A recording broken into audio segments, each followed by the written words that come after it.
I was talking about, ended with think about what makes your life meaningful. And in our, at least in our tradition, and I think all of Buddhism, definitely in the Mahayana, there's a big emphasis on there's an answer for that. And it comes like this, which is this is the dedication for a meaningful life.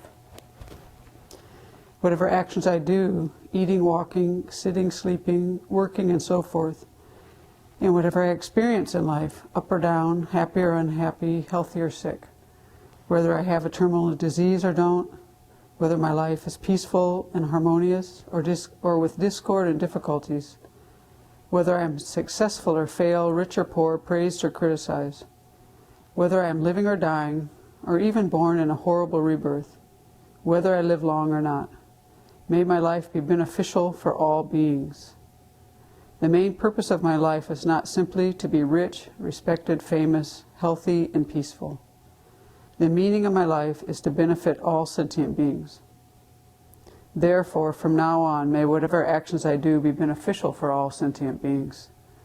May whatever I experience in life, happiness or suffering, be dedicated to actualizing the path to enlightenment in my mind. May my actions and experiences cause all sentient beings to attain full enlightenment quickly. So we have a very direct teaching on what is meaningful. But I remember 9 years ago when I first really took refuge and got involved in the Dharma with organized groups rather than just sitting in my living room reading books, which was I had done for the previous many decades. There was this verse in a practice that I was, when I first went to a temple, and I was quite confused by it, just like kind of, wow, what is this, you know? And it said, suffering arises from obtaining one's own benefit, and happiness from providing for the benefit of others. So that happiness from providing for the benefit of others, that I can see. And I find that very helpful to look at experiences in my life. Because first I had to kind of understand this, but then really to try to bring it home, look at my own experience. And for me, when I read that verse, I have one very clear experience that was not like a short thing, it was like a very long thing that I endeavored to do for a couple of years, which was actually to benefit somebody else. And I went about it with a lot of, with knowing that my motivation might not be clear and working to make my motivation really clear. And I must have gotten pretty far along in that in some way, shape, or form. And what I recall from that experience is that I actually failed and wasn't able to accomplish at all what I had hoped to. And I've actually never really felt bad about it. I've actually always felt this real sense of, I don't know, it was a very positive, there's a part of that that's very positive, and I think it's because the motivation was quite clear. And I don't really have many things that I worked at for so long. Probably I never really did anything for anybody else that long, actually. Because then when I think about the first verse, suffering arises from obtaining one's own benefit. And so I've been thinking about examples of this and like how to understand that. Because at first when I read that, I was like, that really doesn't make any sense to me. And this is one thing about the Dharma is a lot of times there's internal friction because it's going kind of like swimming upstream against what we've been doing for this life and probably many lives. But when I started making examples from this, it became a little more clear, and I can think of things like, for instance, what we label the truth, the suffering of change, which is, so you have these pleasurable things. You know, someone praises you or you accomplish You know, you can do your hook shot and turn around jumper, which I spent a lot of time perfecting my basketball skills in an earlier era in my life. And so, and I have this is what I've been thinking about actually, is when I was really getting into basketball, and I was a basketball junkie. I played every day for years, and then 5 days a week for many more years. I played a lot for like 17 years. So I have some experience with this. And early on in that, this friend of mine came up. He was older. He was my boyfriend's older brother, somebody who had been kind of a part of my life for many years. And we ran into each other, and this was years after, and he said, you know, why don't you do something, use all this energy you have for compassion. And this was like about 1975.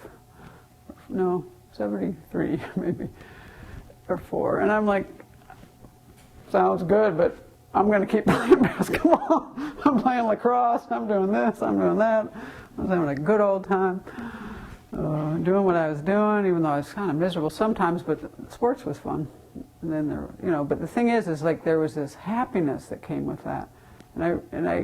What I think about that is that, well, that actually quite changed. You know, it's like a lot of these pleasures, when you're in them, there's a certain kind of happiness there. And it's probably a grade B as you compare it to as you develop other, maybe meditative states, I would have to say. But I had no modeling for what compassion would have been. I wouldn't have, you know, it was just like a word he said to me. I had no idea, like, why would I have gone after that? I didn't know what it was or anything. And so this is, you know, there was no, I didn't know what that was. I still hardly know what it is, but I never had any modeling. So now I feel like I've had the opportunity to have modeling through meeting the Buddhist path and practitioners, and this is one of the big values of the Sangha, is meeting people who they have this motivation, because it really comes down to motivation, is what I decided on this verse. It has a lot to do with motivation, because there are, you know, a lot of benefits you receive are things that are like, you know, praise and certain temporary pleasures, and they end up kind of turning into a suffering because they don't last, and by their very nature they don't last. So, you know, there is suffering there, and I can see that. But when I go to a little deeper level, I actually think it kind of boils down to motivation. And so I just think it's very helpful to spend time really examining your experience, because if you don't examine it, you'll just leave it with, basketball was fun. I had a good time, you know. You'll just leave these things with, you know, and there was a joy and experience in that. But when I put it in a bigger perspective, you know, there's also, then you get old, you can't even do any of these things anymore. And what the difficulty is the attachment, you know. I mean, how are you going to replace that when you're, you know, can't move like that? And so I really appreciate this verse, dedication for a meaningful life, because we knew this man, he's passed away now, who had Lou Gehrig's disease, and he was bedridden. Most people don't live but a few years when they have that, but he lived for, I think, at least 15 years, and he spent like, I think, a dozen years in bed, hardly able to move. And then he got interested in the Dharma, and I remember I didn't quite know what to say to him, but I actually wrote him this verse, and he wrote back and said something to the effect of, you know, oh, this even applies to me, because there was a way, you know, even when you can't do much of anything, there's a way your life can be meaningful. So it's really something worth reflecting on, and just seeing what you can make of it.